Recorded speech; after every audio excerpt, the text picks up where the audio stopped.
नमस्ते. मी doctor Sachin Kulkarni Sunanda IVF तर्फे तुमचे स्वागत करतो आणि मी आज तुम्हाला PGTA या नवीन टेस्ट ट्यूब बेबीच्या टेक्नॉलॉजीबद्दल माहिती देणार आहे. IVF प्रोसिजरमध्ये जेव्हा गर्भ तयार होतात आणि हे गर्भाशयात सोडल्यावर सगळ्यांनाच प्रेग्नन्सी मिळते असं नाही. गर्भाशयात सोडल्यानंतर एक 30% पेशंटना प्रेग्नन्सी मिळत नाही. ह्याचं प्रामुख्याने काय कारण असू शकतं? प्रेग्नन्सी टेस्ट ट्यूब बेबीमध्ये गर्भाशयात सोडल्यानंतरही न मिळण्याचे मुख्यत्वे कारणे दोन असतात. एक असतो त्या गर्भात काहीतरी दोष असणे आणि दुसरा गर्भाशयातील अंतःस्तरामध्ये दोष असणे. टेस्ट ट्यूब बेबीची प्रक्रिया चालू करण्याच्या अगोदरच आमची सुनंदा IVF मध्ये अशी पद्धत आहे की commonly test tube baby fail होण्याची जी कारणं आहेत, उदाहरणार्थ गर्भाशयात पॉलिप असणे, फायब्रॉइड असणे, ॲडिनोमायोसिस असणे, गर्भाशयाची ट्यूबमध्ये काहीतरी हायड्रोसल्फिंगसारखी खराबी असणे, तुम्हाला ॲनिमिया असणे किंवा इतर काही कारणं जी मॉडिफायबल आहे, जे आपण करेक्ट करू शकतो, त्या सगळ्यांची करेक्शन करून मगच आम्ही गर्भाशयात सोडतो. म्हणजे प्रेग्नन्सी मिळायची शक्यता खूप चांगली असते. पण जे गर्भ असतात त्या गर्भ फक्त त्याची वाढीची गती आणि ते दिसतात कसे, म्हणजे त्याच्यात किती पेशी आहेत, त्या पेशींचे सायझेस कसे आहेत, यावरून मॉर्फॉलॉजिकली मी आजपर्यंत ठरवत होतो की हा गर्भ चांगला आणि हा गर्भ प्रॉब्लेमॅटिक. पण आता एक स्टेप आपण पुढे चाललेलो आहोत की हा गर्भ क्रोमोझोमली म्हणजे गुणसूत्रीय दृष्ट्या म्हणजे जेनेटिकली पण नॉर्मल आहे की नाही ते आपण आज बघू शकतो. पण ही नवीन टेक्निक आम्ही सुनंदा IVF मध्ये इंट्रोड्यूस केल्यानंतर आम्ही काय करतो एक्झॅक्टली? आम्ही शोधतो की तुमचा तयार झालेला गर्भ हा गुणसूत्रीयदृष्ट्या नॉर्मल आहे की गुणसूत्रीयदृष्ट्या जेनेटिकली ॲबनॉर्मल आहे. आणि आमचं सायन्स असं सांगतं की जसं एखाद्या स्त्रीचं वय वाढतं म्हणजे 30च्या पुढे जायला लागते, तसं ॲबनॉर्मल एम्ब्रियो जेनेटिकली तयार होण्याची शक्यता वाढत जाते. म्हणजे 30पर्यंत साधारण एक 20 ते 25% गर्भ ॲबनॉर्मल असतात. पण जसं वय 35च्या पुढे झुकायला लागतं तसं ॲबनॉर्मल एम्ब्रिओज वाढतात. म्हणजे ॲज गुड ॲज 60% 70%पर्यंत जातं जेव्हा तुमचं वय 40 होतं आणि तुम्हाला स्वतःच्याच एग्जने तुम्हाला टेस्ट ट्यूब बेबी करायचं असतं. आणि जर तुम्हाला इच्छा असेल की तुमचं वय जास्त आहे आणि तुम्हाला स्वतःचेच एग्ज वापरायचे आहेत, तर डेफिनेटली PGTA हे उत्कृष्ट टेक्नॉलॉजी आहे की ज्याच्यात तुम्हाला तो गर्भ नॉर्मल आहे का ॲबनॉर्मल हे गर्भाशयात सोडण्याच्या अगोदरच कळेल आणि तुम्हाला नॉर्मल गर्भ सोडून तुमच्या प्रेग्नन्सीचा रेट तुम्ही वाढवू शकता. मग आपण जाणून घेऊया या PGTAच्या स्टेप्स कशा असतात. ह्या टेक्निकमध्ये पहिलं टेस्ट ट्यूब बेबीची प्रक्रिया होते की इथे एक 10 ते 12 दिवसाचे इंजेक्शन दिले जातात. मग तुमचे एग्स बाहेर घेतले जातात, मिस्टरांचे स्पर्म्स घेतले जातात, त्याचे इक्सी करून गर्भ तयार करतो आणि आम्ही हे सगळे गर्भ 5 ते 6 दिवस वाढवतो आणि त्याचे ब्लास्टोसिस तयार करतो. ह्या ब्लास्टोसिसच्या आउटर सेल्सची एक छोटी बायोप्सी घेतली जाते आणि मग तो ब्लास्टोसिस विट्रिफाय म्हणजे गोठवला जातो. आणि ह्या ज्या पेशी घेतल्या जातात ह्याचं जेनेटिक ॲनालिसिस NGS या टेक्नॉलॉजीने केलं जातं. ह्या जेनेटिक ॲनालिसिसमध्ये कळतं की तो गर्भ खरोखर जेनेटिकली नॉर्मल आहे का त्याच्यात काही गुणदोष आहे. नॉर्मल असलेले गर्भ गोठवून ठेवले जातात आणि ॲबनॉर्मल गर्भ तेव्हा कळत नाही, त्यामुळे सगळेच गर्भ गोठवले जातात. हा रिपोर्ट आम्हाला एक 12 ते 15 दिवसांनी येतो.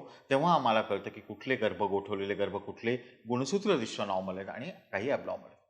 मग हे गुणसूत्रीयदृष्ट्या नॉर्मल असलेले जेनेटिकली नॉर्मल असलेले ज्याला आम्ही युप्लॉइड एम्ब्रिओ म्हणतो, हे युप्लॉइड एम्ब्रिओ आम्ही गर्भाशयात परत सोडतो आणि त्याच्यामध्ये आपला प्रेग्नन्सी रेट खूप वाढतो.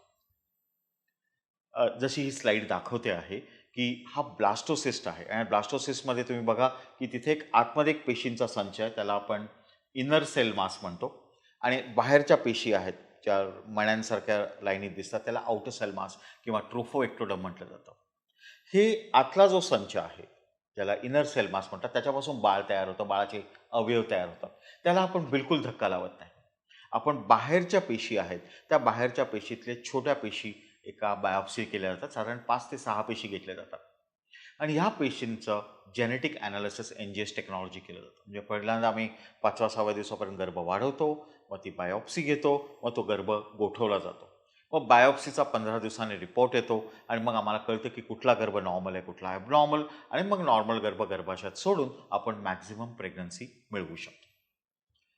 सो ह्या टेक्नॉलॉजीचे ॲडव्हान्टेजेस काय आहेत आणि कोणी केलं पाहिजे? ह्याचे सगळ्यात मोठा ॲडव्हान्टेज म्हणजे प्रेग्नन्सीचा चान्स वाढतो. एक अमेरिकन सोसायटी ऑफ रिप्रोडक्टिव्ह मेडिसिनमध्ये पब्लिश केलेला RMA ग्रुपचा स्टडी आहे की ज्यांनी जेव्हा 3 गर्भ युप्लॉइड गर्भाशयात सोडले तेव्हा 95% प्रेग्नन्सीचा चान्स मिळाला.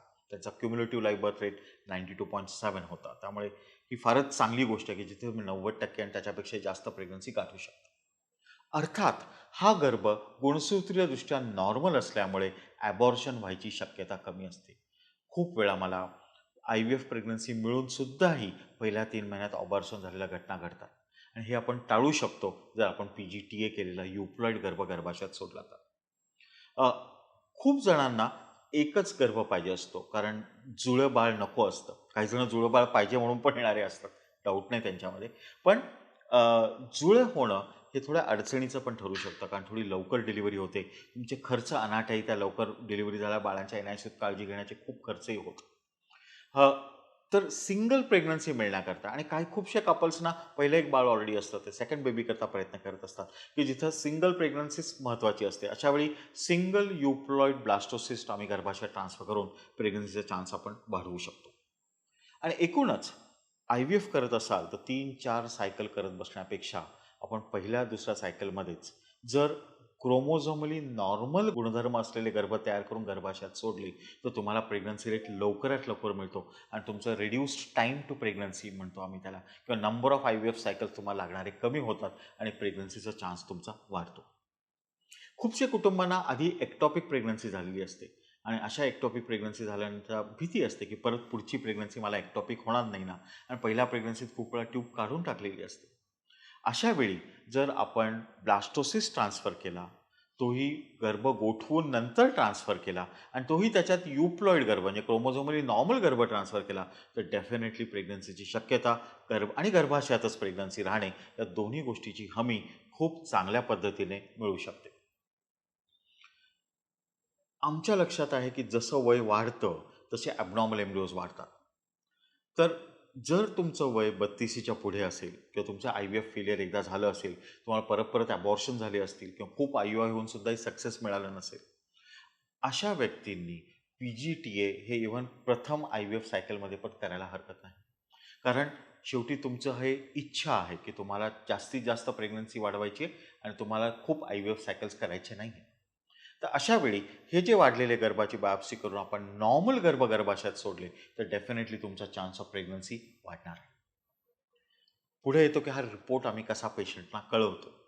हा जो रिपोर्ट आम्ही डिस्कशन करतो तर रिपोर्ट या प्रकारचे येतात जसे स्लाईडमध्ये दाखवलं की पहिला रिपोर्ट येतो की हा नॉर्मल गर्भ आहे, युप्लॉइड गर्भ आहे, हा डेफिनेटली तुम्हाला जास्त प्रेग्नन्सी देणार आहे, ह्याच्यात ॲबॉर्शन व्हायची शक्यता अत्यंत कमी आहे, हा नक्की आम्ही गर्भाशयात तुमच्या सोडणार आहोत. दुसरा रिपोर्ट येऊ शकतो की ॲन्युप्लॉइड आहे, हा नक्की डिफेक्टिव्ह गर्भ आहे आणि हा नक्की गर्भाशयात सोडणार नाही आहोत. तिसरा रिपोर्ट येतो मोझेक. आता काही percentage of mosaic is allowed, म्हणजे ज्याच्यामध्ये चांगले हेल्दी प्रेग्नन्सी होतात, पण काही पर्सेंटेज ऑफ मोझेक हे हेल्दी प्रेग्नन्सी देत नाही, किंबहुना प्रेग्नन्सी मिळाली तरी ॲबॉर्शन होतं. त्यामुळे केस टू केस आम्ही इंडिव्हिज्युअल पेशंटची हे सगळं डिस्कस करून ठरवतो की हा मोझेक एम्ब्रिओ ट्रान्सफर करायचा की नाही. आणि क्वचित प्रसंगी इनडिस्टिंग्विशेबल रिपोर्ट येतो आणि यामध्ये पण पेशंटकडे किती गर्भ आहेत, किती गर्भ इनडिस्टिंग्विशेबल आहेत, किती युप्लॉइड आहेत, या गोष्टींची एक चर्चा करून आणि एक होलिस्टिक तुमच्याबद्दल विचार करून आम्ही ठरवतो की गर्भाशयात सोडायचा की नाही. मला खात्री आहे की PGTA is definitely the future in IVF success. आणि आजकाल आमचे जे काही पब्लिकेशन्स येत आहेत, नवीन पब्लिकेशन्स 2018 नंतरचे, हे तर नक्की सांगतायत की तुम्ही PGTA करूनच गर्भाशयात गर्भ सोडा, म्हणजे तुमचा प्रेग्नन्सीचा रेट जास्त राहील, IVFचे परत परत IVF करण्याची शक्यता कमी राहील आणि लवकरात लवकर कुटुंबाला प्रेग्नन्सी मिळू शकेल. धन्यवाद.